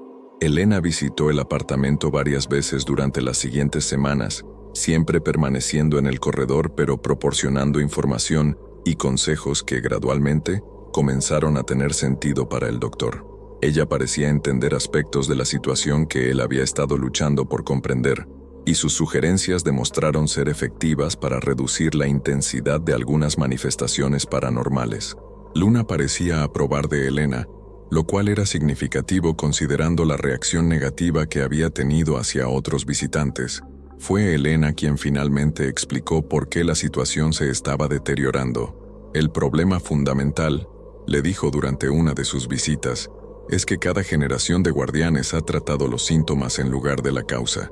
Los espíritus están atrapados aquí porque tienen asuntos pendientes, traumas no resueltos que los mantienen atados al plano físico. Simplemente contenerlos no resuelve su sufrimiento. De hecho, lo intensifica con el tiempo. Pero si los libero, no dije liberarlos, dije ayudarlos a encontrar paz. Hay una diferencia crucial. Elena le enseñó nuevos rituales que se enfocaban en la comunicación directa con los espíritus, técnicas para entender sus necesidades específicas y métodos para ayudarlos a resolver los traumas que los mantenían atrapados entre mundos. Los resultados fueron prometedores. Algunos de los espíritus menos agresivos comenzaron a responder positivamente a estos nuevos enfoques y gradualmente desaparecieron del apartamento, no porque hubieran sido contenidos o expulsados, sino porque finalmente habían encontrado la paz que habían estado buscando durante décadas. Pero la familia Mendoza presentaba un desafío mucho mayor. Su caso es más complejo, explicó Elena después de observar una de las batallas nocturnas desde el corredor. No murieron de causas naturales, y su muerte fue tan traumática que sus espíritus se fragmentaron. No son simplemente 4 personas muertas, Son docenas de fragmentos de personalidad, cada uno cargando un aspecto diferente de su trauma y desesperación. El doctor había comenzado a notar este fenómeno durante las confrontaciones recientes. Cuando Carlos se manifestaba, a veces parecía ser el padre protector que había sido en vida, pero otras veces era una entidad consumida por la rabia y la venganza. María alternaba entre la madre amorosa y una presencia maliciosa llena de celos hacia los vivos. Los niños eran especialmente perturbadores porque sus personalidades cambiaban constantemente entre la inocencia infantil y una malicia antigua que no correspondía a su edad aparente. ¿Cómo puedo ayudarlos si ni siquiera son consistentes en sus identidades? Necesita reunificar sus personalidades fragmentadas antes de poder ayudarlos a encontrar paz. Es un proceso extremadamente peligroso porque durante la reunificación, todos sus traumas se intensificarán temporalmente. Elena le enseñó rituales de curación espiritual que eran más complejos y riesgosos que cualquier cosa que había intentado anteriormente. Requerían contacto directo con los espíritus, una apertura mental que lo dejaría vulnerable a posesión y una comprensión empática de traumas que podrían dañar permanentemente su propia psique. ¿Estás segura de que esto funcionará? No estoy segura de nada, admitió Elena. Estos rituales han sido usados antes, pero nunca en una situación tan compleja. ¿Y si algo sale mal? ¿Qué pasaría? En lugar de ayudar a 4 espíritus fragmentados a encontrar paz, podría liberar accidentalmente a docenas de entidades traumatizadas y extremadamente poderosas. El daño se extendería mucho más allá de este apartamento. A pesar de los riesgos, el doctor decidió intentar el ritual. La situación actual era insostenible. Los espíritus se volvían más organizados y poderosos cada día, y era solo cuestión de tiempo antes de que encontraran una manera de romper las barrieras por completo. Programaron el ritual para la noche de luna nueva, cuando las energías espirituales estarían en su punto más vulnerable. La preparación para el ritual de reunificación tomó semanas de trabajo meticuloso. Elena le enseñó técnicas de protección mental que lo ayudarían a mantener su propia identidad mientras se abría empáticamente a los traumas de los espíritus. Aprendió a crear círculos de protección más complejos que cualquier cosa que hubiera usado anteriormente, incorporando elementos de múltiples tradiciones espirituales para crear defensas en capas que podrían resistir ataques desde múltiples dimensiones simultáneamente. Luna pareció entender instintivamente lo que estaba planeando y comenzó a mostrar comportamientos que sugería que ella también se estaba preparando para algún tipo de confrontación. Sus periodos de meditación inmóvil se volvieron más largos y frecuentes, y el doctor la encontró ocasionalmente sentada en posiciones que parecían formar patrones geométricos específicos alrededor del apartamento. Ella está creando sus propias protecciones, observó Elena durante una de sus visitas. Los espíritus animales a veces desarrollan habilidades que complementan las técnicas humanas. El ritual requería que el doctor entrara en un estado de trance profundo durante el periodo más activo de manifestación paranormal. Esencialmente, tenía que abrirse completamente a los espíritus justo cuando eran más peligrosos. Una vez que comience el proceso, le advirtió Elena, no podré interrumpirlo sin causar daño severo tanto a usted como a los espíritus.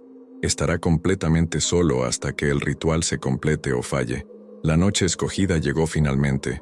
Una luna nueva en octubre, cuando el velo entre mundos tradicionalmente se consideraba más delgado. El apartamento había estado inusualmente tranquilo durante todo el día, como si los espíritus intuyeran que algo significativo estaba por ocurrir. A las 3:33 am, el doctor se sentó en el centro de un círculo de protección elaborado, con Luna acurrucada a sus pies, y comenzó la invocación que atraería a todos los fragmentos de la familia Mendoza hacia una confrontación final. La respuesta fue inmediata e intensa. Todos los fragmentos aparecieron simultáneamente, llenando el apartamento con una cacófonía de voces superpuestas, emociones contradictorias y presencias que competían por espacio y atención. Era como estar en el centro de una tormenta emocional que había estado acumulándose durante décadas. El doctor tuvo que usar toda su fuerza mental para mantener el ritual en marcha mientras era bombardeado con imágenes y sensaciones de la noche de la muerte de la familia, el olor a gas que se filtraba por el apartamento, la confusión y terror cuando se dieron cuenta de que no podían escapar. Los últimos momentos desesperados cuando trataron de proteger a sus hijos del destino inevitable. Pero más perturbador que las memorias de su muerte eran las décadas de frustración y desesperación que habían experimentado como espíritus. La soledad de existir entre mundos, la envidia creciente hacia los vivos, la manera en que su amor por la vida se había transformado gradualmente en resentimiento hacia aquellos que todavía podían experimentarla. Mientras el ritual progresaba, los fragmentos comenzaron a reunificarse, pero el proceso era violento y caótico. Carlos se materializó como una figura que alternaba entre la forma del padre que había sido y la entidad enojada en que se había convertido. Sus múltiples personalidades luchaban por dominancia, creando una manifestación que cambiaba constantemente y proyectaba ondas de energía emocional que hacían temblar las paredes del apartamento. María fue incluso más difícil de manejar. Sus aspectos maternales entraron en guerra con los elementos de celos y venganza que había desarrollado durante décadas de observar a otros vivir las vidas que ella había perdido. Se manifestó como múltiples figuras femeninas que se fusionaban y separaban repetidamente, cada una gritando quejas diferentes y haciendo demandas contradictorias. Los niños fueron los más desgarradores. Sus personalidades infantiles estaban tan entremezcladas con la malicia que habían acumulado, que el proceso de separar estos elementos causó manifestaciones que alternaban entre la dulzura inocente y una malevolencia que helaba la sangre. Durante las horas más intensas del ritual, el doctor perdió repetidamente el contacto con su propia identidad. Las emociones y memorias de la familia se filtraron en su conciencia, y hubo momentos en que no estaba seguro de si era él mismo o uno de los espíritus que estaba tratando de ayudar. Fue Luna quien lo mantuvo conectado a la realidad durante estos periodos de confusión. La gatita permaneció acurrucada contra él durante todo el ritual, su ronroneo constante actuando como un ancla que lo ayudaba a recordar quién era y cuál era su propósito. El punto de inflexión llegó justo antes del amanecer, cuando finalmente logró reunificar completamente a la familia Mendoza en sus formas originales, no como los fragmentos traumatizados que habían estado manifestándose durante décadas, sino como las personas que habían sido en vida. Por primera vez desde su muerte, aparecieron como una familia real. Carlos con la dignidad tranquila que había caracterizado su personalidad, María con la calidez que había definido su papel como madre, y los niños con la curiosidad inocente que había sido tragada por décadas de existencia espectral. «Gracias», murmuró Carlos, su voz libre de la distorsión que había caracterizado sus apariciones anteriores. «Finalmente, recordamos quiénes éramos». «¿Pueden encontrar paz ahora?», preguntó el doctor, exhausto pero esperanzado. «Podemos», respondió María, «pero necesitamos pedirle perdón primero. Durante tantos años tratamos de tomar lo que no nos pertenecía, de robar vidas que no eran nuestras. No entendíamos que en nuestro dolor estábamos causando el mismo sufrimiento que habíamos experimentado». Los niños se acercaron tímidamente, sus formas espectrales ahora translúcidas y pacíficas. «¿Ya no tenemos que tener miedo?», preguntó la niña con una voz que finalmente sonaba apropiada para su edad aparente. «No», le aseguró el doctor, «ya no tienen que tener miedo». Mientras los primeros rayos de sol entraron por las ventanas del apartamento, la familia Mendoza se desvaneció gradualmente, no con la violencia abrupta que había caracterizado sus desapariciones anteriores, sino con una tranquilidad serena que sugería que finalmente habían encontrado el descanso que habían estado buscando durante décadas. El apartamento se sintió diferente inmediatamente. El aire pesado y opresivo que había caracterizado el lugar se alivió considerablemente, y por primera vez desde que se había convertido en guardián, el doctor pudo respirar sin sentir la presión constante de presencias invisibles, observando cada uno de sus movimientos. Pero su alivio fue de corta duración. El éxito del ritual de reunificación había tenido una consecuencia no prevista.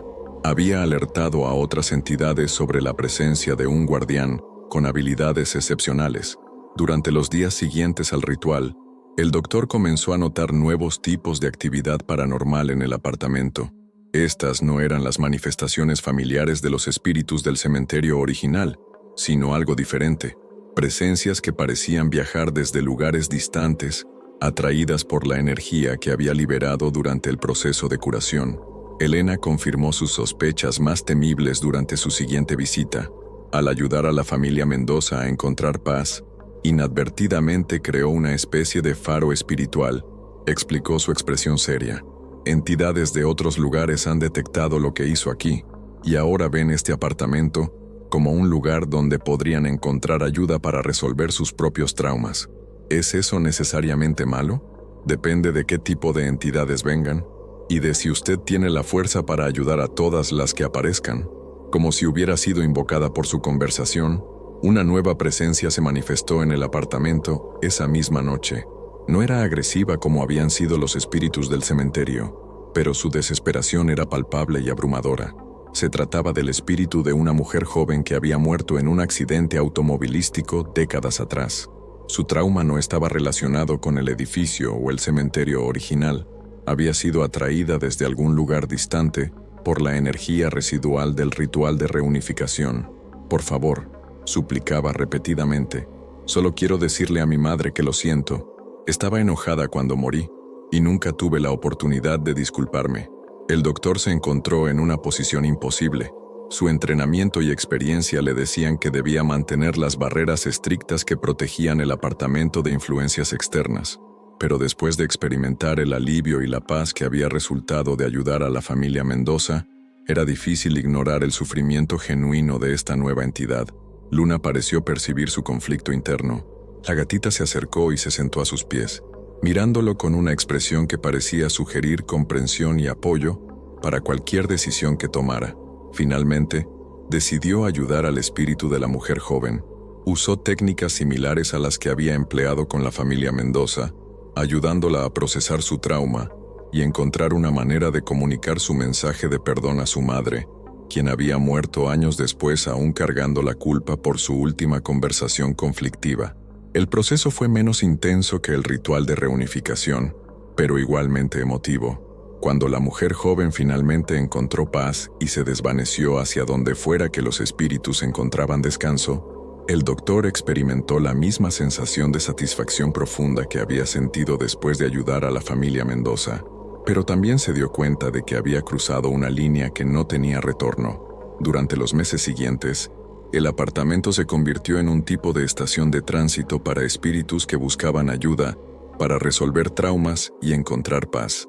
Algunos venían desde el barrio inmediato, víctimas de accidentes, personas que habían muerto con asuntos pendientes, almas que habían estado vagando sin dirección durante años. Otros llegaban desde lugares más distantes, atraídos por lo que Elena describía como la reputación que se está desarrollando en los planos espirituales. El doctor aparentemente se había convertido en algo así como un consejero para los muertos, alguien que podía ayudar a las entidades atrapadas a resolver sus traumas y continuar su viaje hacia el descanso final. La mayoría de estos espíritus eran genuinamente benignos, almas perdidas que simplemente necesitaban orientación y comprensión, pero ocasionalmente aparecían entidades más problemáticas, espíritus que habían sido corrompidos por décadas de existencia espectral, entidades que no buscaban realmente ayuda, sino oportunidades para causar daño, y en algunos casos, presencias que parecían no ser humanas en origen. El doctor desarrolló técnicas para distinguir entre diferentes tipos de espíritus y adaptar sus métodos de ayuda según las necesidades específicas de cada entidad. Aprendió a identificar espíritus que podrían ser ayudados genuinamente versus aquellos que representaban peligros que tenían que ser contenidos o expulsados. Luna se convirtió en una compañera invaluable durante este proceso. La gatita había desarrollado una habilidad casi sobrenatural para evaluar las intenciones de los espíritus visitantes. Su comportamiento se volvía relajado y acogedor hacia entidades benévolas, pero se erizaba y se escondía cuando aparecían presencias más siniestras. Ella está actuando como un detector de intenciones, observó Elena durante una de sus visitas. Los animales sensibles a veces desarrollan estas habilidades cuando están expuestos constantemente a energías espirituales. El trabajo era agotador, tanto física como emocionalmente. Cada ritual de curación requería que el doctor se abriera empáticamente al trauma de la entidad que estaba ayudando. lo cual significaba experimentar parcialmente su dolor, confusión y desesperación. Después de particularmente intensas sesiones de curación, se encontraba emocionalmente drenado durante días, pero también había aspectos profundamente satisfactorios de su nuevo papel. Cada espíritu que ayudaba a encontrar paz representaba un pequeño triunfo contra el sufrimiento y la desesperación. Gradualmente, el doctor comenzó a entender que había encontrado un propósito que trascendía su vida anterior como médico. Ahora estaba sanando heridas que ningún medicamento o cirugía podría haber tocado. Sin embargo, todo cambió cuando apareció la sombra. La entidad que se manifestó durante una noche lluviosa de diciembre era diferente a cualquier cosa que el doctor hubiera encontrado anteriormente. No era el espíritu de alguien que había vivido y muerto, era algo más fundamental y primordial, una presencia que parecía existir en los espacios entre la vida y la muerte. Se manifestó inicialmente como una ausencia de luz que se movía independientemente de cualquier fuente de iluminación, una forma cambiante que absorbía la luz del apartamento y la devolvía como algo frío y malevolente. Luna reaccionó más violentamente a esta presencia que a cualquier otra entidad anterior. Se escondió debajo del sofá y emitió un maullido continuo y aterrorizado que el doctor nunca le había escuchado antes. La sombra no hablaba como lo hacían otros espíritus. En lugar de palabras, proyectaba conceptos directamente en la mente del doctor, imágenes de vacío, sensaciones de hambre infinita y, sobre todo, una promesa de que podría terminar con su carga como guardián si simplemente permitía que la entidad consumiera a los otros espíritus que venían buscando ayuda. «No necesitas continuar con este trabajo», le comunicó la sombra sin palabras. «Puedes regresar a tu vida anterior. Solo déjame alimentarme de los que vienen aquí, y todo volverá a ser como era antes». La oferta era tentadora de una manera que el doctor no había anticipado. Después de años de aislamiento y responsabilidad constante, la posibilidad de regresar a una existencia normal ejercía una atracción poderosa. Pero cuando miró a Luna, que seguía temblando debajo del sofá, se dio cuenta de lo que realmente estaba en juego. La sombra no estaba ofreciendo liberación, estaba ofreciendo la oportunidad de convertirse en cómplice del consumo de almas que buscaban desesperadamente encontrar paz. «No», dijo en voz alta, tanto para la sombra como para convencerse a sí mismo. «Mi trabajo aquí es ayudar a los espíritus, no permitir que sean devorados». La reacción de la sombra fue inmediata y violenta. El apartamento se llenó de una oscuridad que era más que la ausencia de luz. Era una negación activa de la esperanza, la compasión y cualquier emoción positiva. El doctor se encontró luchando no solo contra una entidad sobrenatural, sino contra la desesperación existencial que la sombra proyectaba como un arma. A diferencia de sus confrontaciones con otros espíritus, esta batalla no siguió patrones familiares. La sombra no podía ser razonada, calmada o ayudada a encontrar paz. Era una fuerza consumidora pura que existía solo para devorar la energía espiritual de otros. El doctor empleó todas las técnicas defensivas que había aprendido durante sus años como guardián, pero la sombra parecía inmune a métodos que habían sido efectivos contra otros tipos de entidades. Sus círculos de protección se desvanecían al contacto con la presencia de la entidad, sus invocaciones de poder eran absorbidas sin efecto, y sus intentos de expulsión simplemente hacían que la sombra se volviera más agresiva. Fue Luna quien finalmente proporcionó la clave para derrotar a la entidad.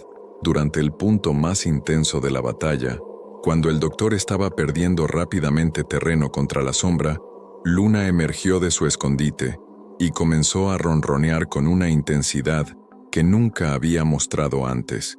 Pero no era el ronroneo relajante que usualmente empleaba para calmar a los espíritus visitantes. Era algo más poderoso y resonante, un sonido que parecía vibrar en frecuencias que trascendían lo audible. El ronroneo de Luna interactuó con la energía de la sombra de una manera que el doctor no entendió completamente, pero los efectos fueron inmediatos. La entidad comenzó a perder cohesión, su forma cambiante volviéndose más errática y menos sólida. «Luz», murmuró el doctor, entendiendo súbitamente lo que Luna estaba haciendo. «Estás proyectando luz espiritual, no física». Siguiendo el liderazgo de Luna, El doctor cambió su enfoque de técnicas defensivas a métodos que amplificaban energías positivas, amor, compasión, esperanza, todas las emociones que la sombra había estado tratando de suprimir. Trabajando juntos, el doctor y Luna crearon una resonancia de energía positiva que resultó ser antitética a la naturaleza fundamental de la sombra. La entidad no fue destruida. El doctor sospechaba que algo tan primordial no podía ser verdaderamente eliminado, pero fue expulsada del apartamento y de los planos de existencia, donde podía interactuar con espíritus buscando ayuda. La batalla dejó tanto al doctor como a Luna exhaustos durante semanas, pero también les había enseñado lecciones importantes sobre los tipos de peligros que podrían enfrentar en el futuro y las técnicas que serían más efectivas contra entidades verdaderamente malevolentes. La confrontación con la sombra marcó un punto de inflexión en el trabajo del doctor como guardián espiritual. Se dio cuenta de que al abrir el apartamento como un lugar de curación para espíritus, había creado algo que era tanto más poderoso como más peligroso de lo que había anticipado. Elena confirmó sus nuevas preocupaciones durante su siguiente visita. Ha creado lo que algunas tradiciones llamarían un nexo espiritual, le explicó. Un punto de intersección entre múltiples planos de existencia. La buena noticia es que puede ayudar a un número mucho mayor de espíritus de lo que cualquier guardián anterior podría haber imaginado. La mala noticia es que también atraerá entidades que preferiríamos mantener en los lugares oscuros donde pertenecen. ¿Qué sugiere que haga? Necesita desarrollar criterios más estrictos para determinar qué espíritus pueden ser ayudados aquí y cuáles representan riesgos demasiado grandes. También necesita prepararse para batallas como la que tuvo con la sombra. Esas entidades no van a dejar de venir simplemente porque perdieron una vez. Durante los meses siguientes, el doctor implementó protecciones más sofisticadas alrededor del apartamento. Trabajando con Elena, aprendió a crear barreras selectivas que permitían el acceso a espíritus genuinamente necesitados, mientras repelían entidades con intenciones maliciosas. También desarrolló un sistema de evaluación para los espíritus visitantes. Antes de ofrecer ayuda, los examinaba cuidadosamente para determinar si sus traumas eran genuinos y si la curación que buscaban era realmente para encontrar paz, en lugar de para obtener poder o causar daño. Luna se convirtió en una parte integral de este proceso de evaluación. Sus reacciones a diferentes espíritus se habían vuelto increíblemente precisas, y el doctor aprendió a confiar en sus instintos cuando se trataba de distinguir entre entidades seguras y peligrosas. Pero el aspecto más importante de su nueva comprensión era la realización de que su trabajo como guardián había evolucionado hacia algo que trascendía la simple protección del apartamento. Se había convertido en un tipo de sanador espiritual, alguien que podía ayudar a resolver traumas que se extendían mucho más allá de las limitaciones físicas de cualquier ubicación específica. Esta comprensión vino acompañada de una responsabilidad abrumadora. Cada día, más espíritus aparecían buscando ayuda. Algunos venían desde el barrio inmediato, pero otros parecían viajar desde lugares cada vez más distantes. El doctor se preguntaba a veces si había suficientes horas en el día, suficiente energía en su cuerpo, suficiente fuerza mental en su psique, para ayudar a todos los que buscaban su asistencia.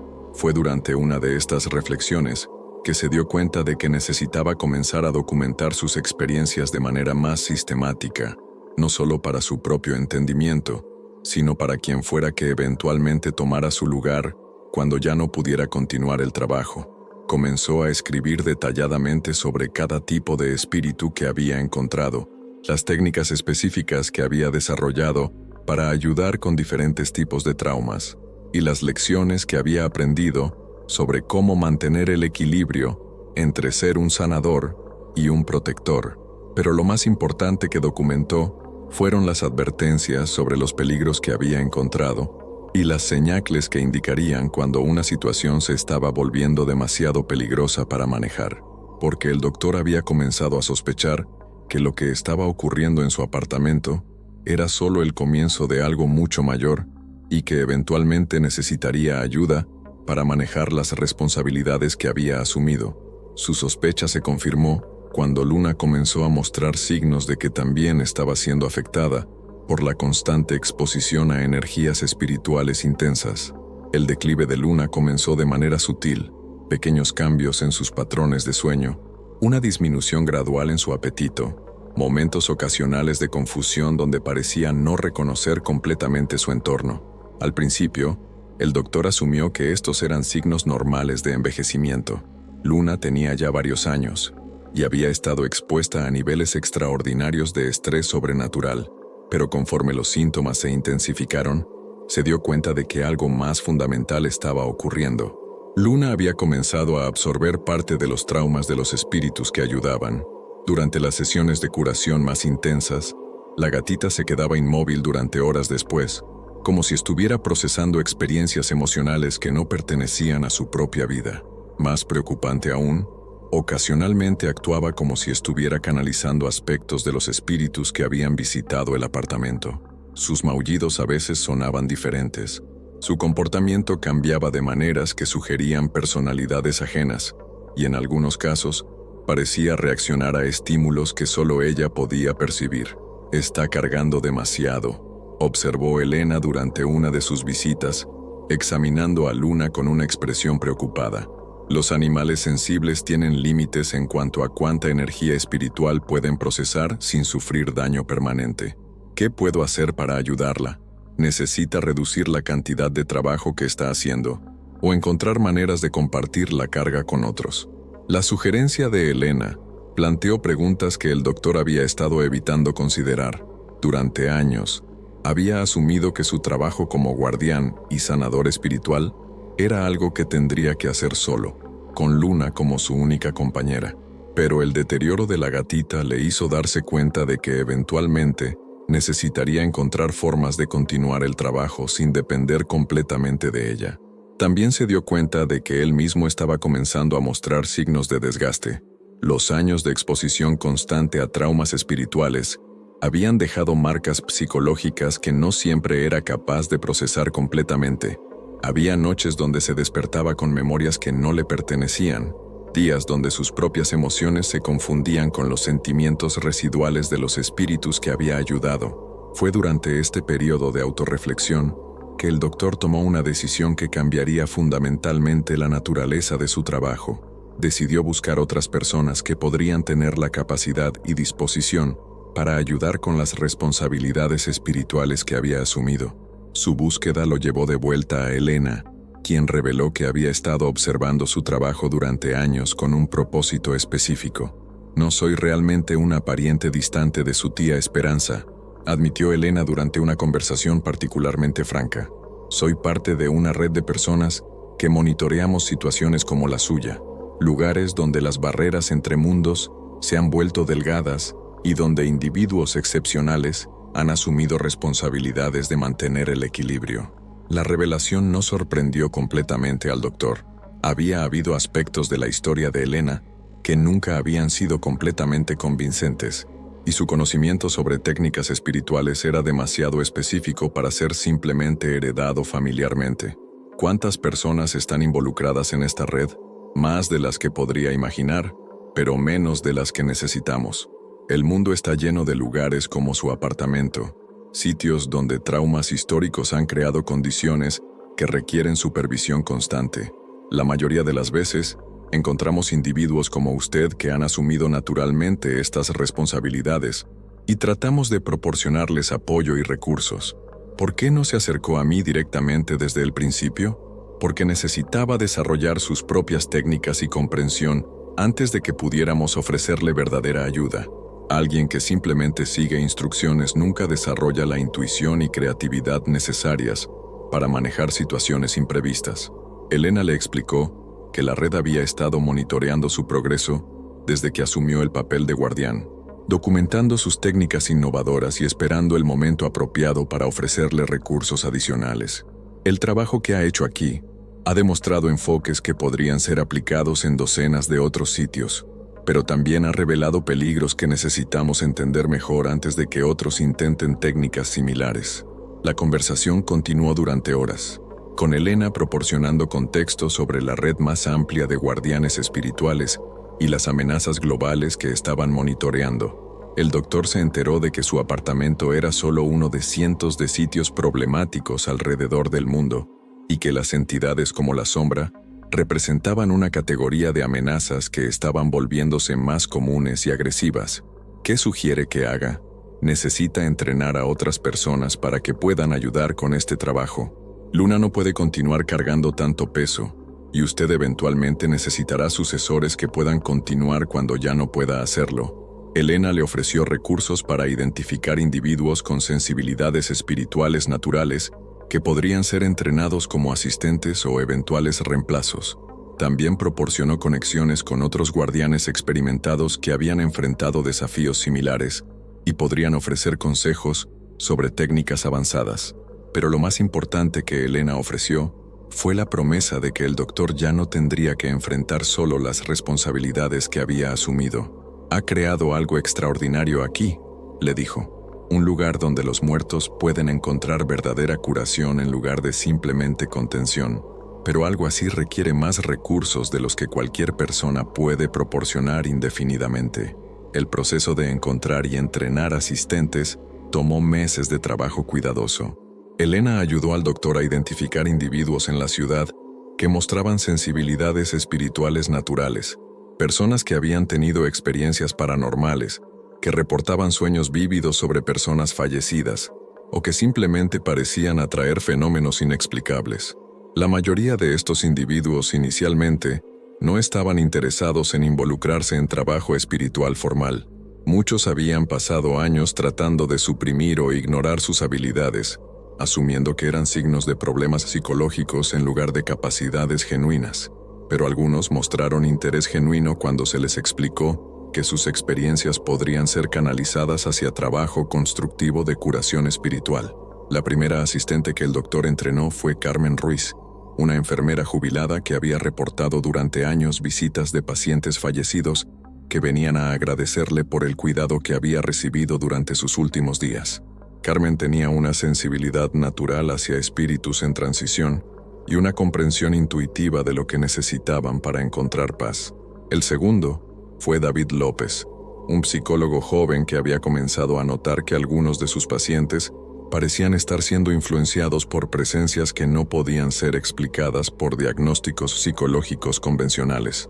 David trajo habilidades de counseling que complementaron perfectamente las técnicas de curación espiritual que el doctor había desarrollado. Entrenar a estos asistentes requirió que el doctor documentara sistemáticamente técnicas que había desarrollado intuitivamente durante años de experiencia. Tuvo que articular procesos que había estado realizando instintivamente, crear protocolos de seguridad para situaciones que había estado manejando improvisadamente y enseñar métodos de protección personal que había aprendido a través de errores peligrosos.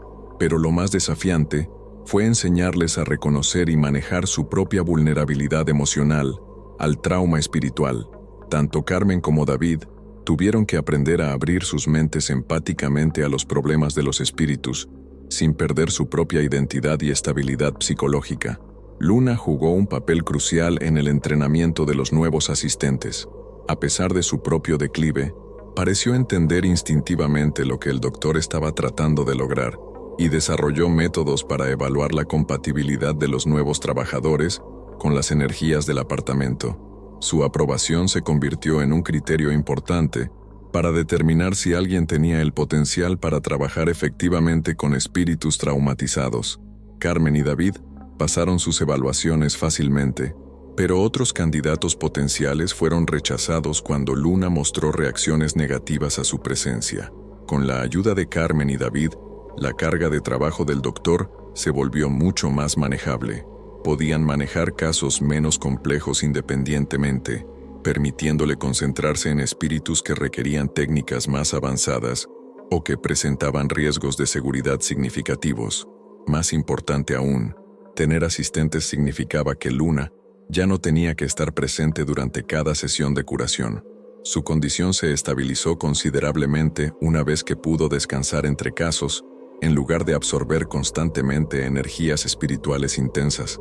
Pero el desarrollo más significativo fue la comprensión de que el trabajo que habían creado era sostenible a largo plazo. Con entrenamiento apropiado y recursos adecuados, era posible ayudar a espíritus traumatizados sin quemar completamente a las personas que proporcionaban la ayuda. El doctor comenzó a documentar estas lecciones en un manual comprensivo que eventualmente sería distribuido a otros sitios en la red de Elena, permitiendo que las técnicas desarrolladas en su apartamento fueran adaptadas y aplicadas en otras ubicaciones problemáticas. Pero su trabajo estaba lejos de haber terminado. 10 años después, el apartamento había evolucionado considerablemente desde los primeros días cuando el doctor luchaba solo contra los espíritus del cementerio. Ahora funcionaba como una especie de clínica espiritual, con Carmen y David manejando casos de rutina, mientras el doctor se concentraba en situaciones que requerían su experiencia específica. Luna, ahora una gata anciana pero estable, había asumido un papel de supervisión semi-retirada. Todavía evaluaba a nuevos espíritus visitantes y ocasionalmente proporcionaba asistencia durante casos particularmente desafiantes, pero la mayor parte de su tiempo la pasaba descansando en lugares soleados del apartamento, observando las actividades con la sabiduría de alguien que había visto y experimentado más de lo que cualquier animal debería. El éxito de su trabajo había atraído atención no solo de espíritus necesitados, sino también de investigadores académicos, organizaciones religiosas y agencias gubernamentales que habían comenzado a reconocer oficialmente la existencia de fenómenos paranormales. Pero fue una visita particular la que cambió fundamentalmente la comprensión del doctor sobre las implicaciones de su trabajo. Dr. Sarah Chen llegó al apartamento durante una tarde lluviosa de marzo, presentándose como investigadora del Instituto Nacional de Fenómenos Anómalos, una organización que el doctor no sabía que existía. Hemos estado monitoreando el trabajo que está haciendo aquí durante varios años, le explicó, mostrando credenciales que parecían oficiales, pero que referenciaban agencias que no aparecían en ningún directorio gubernamental público. Nuestras mediciones indican que ha creado la primera instalación de curación espiritual, verdaderamente efectiva que hemos documentado. ¿Mediciones? Doctor. Chen le mostró dispositivos que aparentemente podían detectar y cuantificar actividad espiritual, tecnología que el doctor no había sabido que era posible. Durante los últimos 5 años, hemos registrado una disminución del 78% en actividad paranormal problemática en un radio de 50 kilómetros alrededor de este apartamento. Los espíritus que encuentran curación aquí aparentemente comunican información sobre este lugar a otros, creando una especie de efecto de red. Las implicaciones de esta información eran asombrosas. El trabajo que el doctor había asumido como una responsabilidad local aparentemente había tenido efectos que se extendían mucho más allá de lo que había imaginado. ¿Qué significa esto para el futuro del trabajo que estamos haciendo? Significa que necesitamos estudiar y replicar sus técnicas en otras ubicaciones. También significa que eventualmente enfrentará desafíos que requerirán recursos más allá de lo que cualquier individuo o equipo pequeño puede proporcionar. Dr. Chen le explicó que la red informal de guardianes espirituales que Elena había mencionado era solo la capa más visible de una infraestructura mucho más grande que había estado desarrollándose durante décadas. Gobiernos, instituciones religiosas y organizaciones científicas habían estado documentando y estudiando fenómenos paranormales mucho más sistemáticamente de lo que el público general realizaba. Su trabajo representa un avance significativo en nuestra comprensión de cómo los traumas no resueltos pueden persistir después de la muerte física, y más importante aún, cómo estos traumas pueden ser curados en lugar de simplemente contenidos. La visita de Dr. Chen resultó en ofertas de recursos significativos, financiamiento para expandir su trabajo, acceso a tecnología avanzada para detectar y evaluar actividad espiritual, y conexiones con investigadores internacionales que estaban trabajando en problemas similares. Pero también vino con advertencias sobre amenazas emergentes que requerirían enfoques más sofisticados de los que había desarrollado hasta ahora. Entidades como la sombra que enfrentó hace varios años representan una categoría de amenazas que estamos viendo con mayor frecuencia global. No son espíritus de individuos fallecidos, son algo más fundamental y peligroso. Creemos que su método de usar energía positiva resonante para combatirlas podría ser aplicado a escala mucho mayor pero necesitamos entender mejor las mecánicas involucradas. El futuro que Dr. Chen describió era tanto prometedor como aterrador.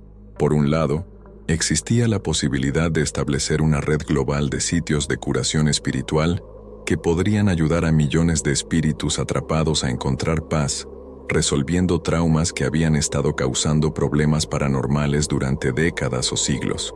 Por otro lado, el éxito de estos esfuerzos aparentemente atraería la atención de entidades como la sombra, presencias que se alimentaban del sufrimiento espiritual y que verían la curación sistemática de traumas como una amenaza existencial a su propia naturaleza.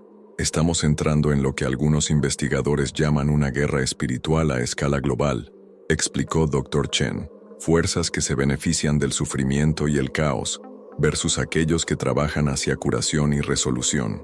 Su apartamento se ha convertido inadvertidamente en un frente importante en este conflicto. Las palabras resonaron con observaciones que el doctor había estado haciendo durante los últimos años.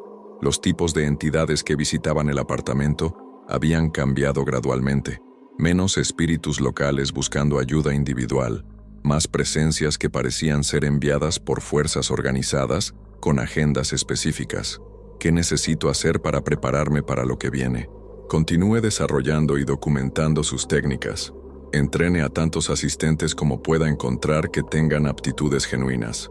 Y prepárese para la posibilidad de que eventualmente necesite defender este lugar contra ataques mucho más organizados y poderosos de los que ha enfrentado hasta ahora.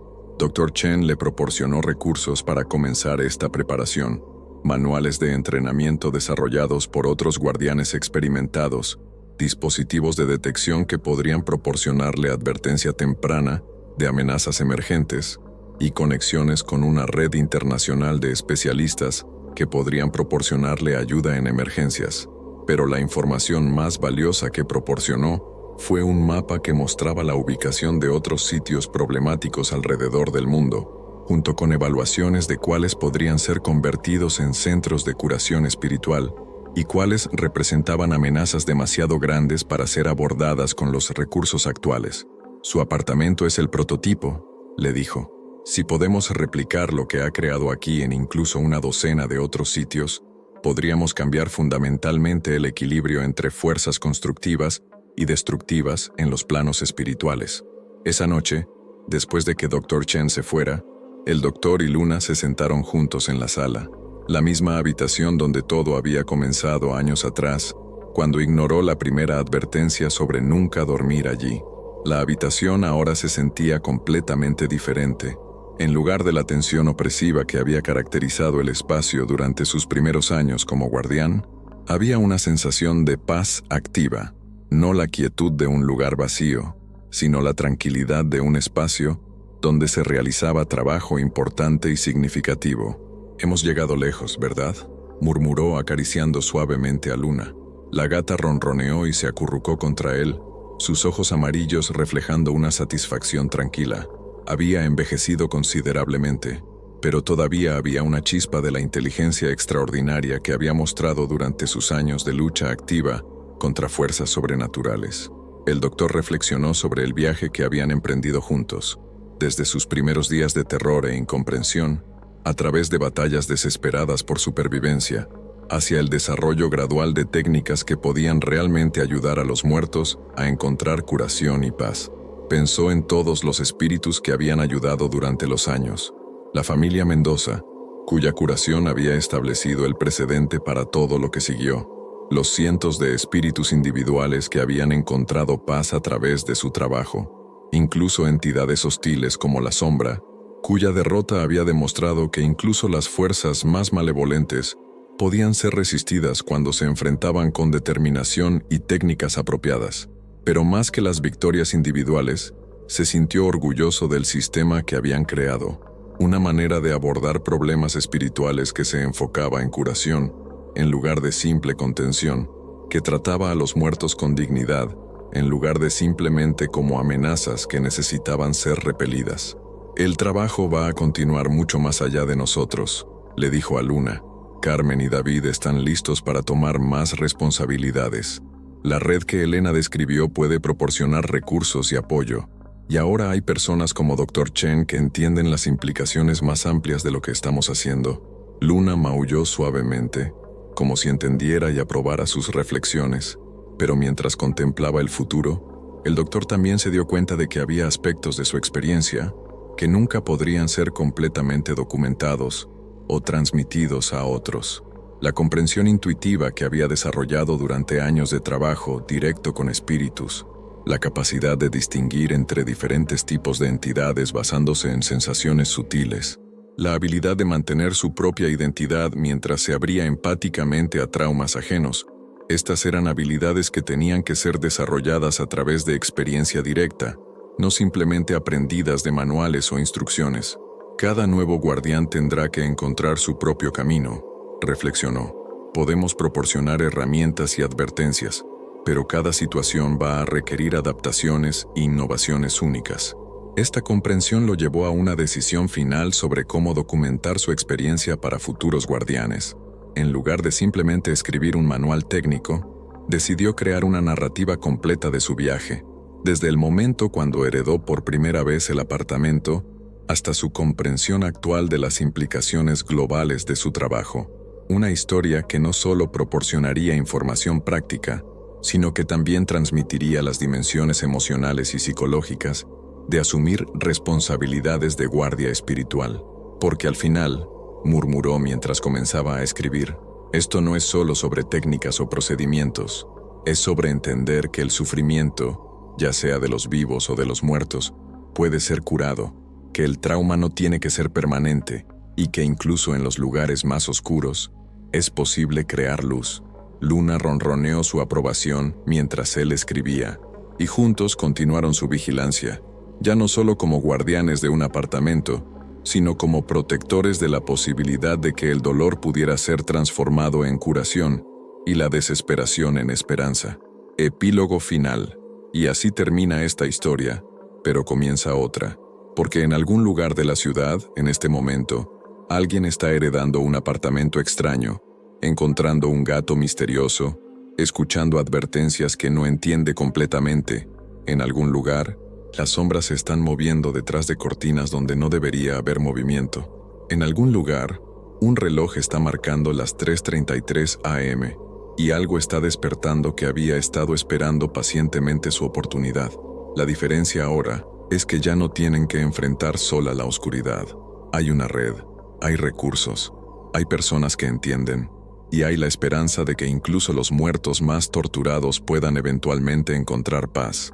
Pero por ahora, en este apartamento en la calle Libertador 847, un doctor anciano y su gata continúan su trabajo, manteniendo la vigilancia, curando heridas que trascienden la muerte, y demostrando cada día que el amor es más fuerte que el miedo, la compasión más poderosa que la desesperación, y la luz siempre encuentra una manera de brillar en la oscuridad más profunda. Nunca duermas en la sala con el gato, no porque sea peligroso, sino porque es sagrado. Es donde los muertos vienen a encontrar vida de nuevo.